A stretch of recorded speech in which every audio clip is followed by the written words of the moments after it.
യുഎഇയുടെ സ്വപ്ന പദ്ധതിയായ Ittihad റെയിലിന്റെ passenger service അടുത്ത വർഷം ആരംഭിക്കും. പാസഞ്ചർ സർവീസ് യാഥാർത്ഥ്യമാകുന്നതോടെ യുഎഇയിലെ വിവിധ എമിറേറ്റുകൾ തമ്മിലുള്ള യാത്രാ സമയം പകുതിയാകും.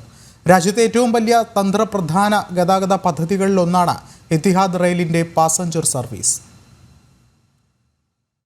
യുഎഇയുടെ സ്വപ്ന പദ്ധതിയായ ഇത്തിഹാദ് റെയിലിന്റെ യാത്രാ സേവനങ്ങൾ 2026 ആരംഭിക്കുമെന്ന് അധികൃതർ അറിയിച്ചു.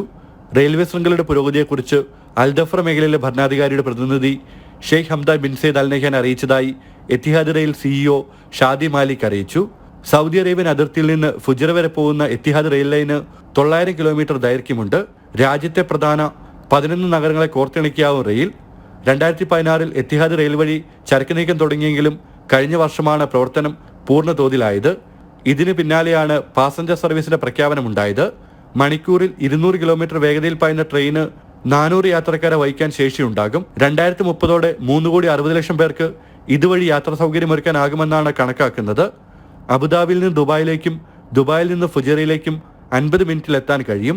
നിലവിൽ കാറിൽ യാത്ര ചെയ്യുന്നവർക്ക് പോലും ഇതിന്റെ ഇരട്ടി സമയം വേണ്ടി വരുന്നുണ്ട്.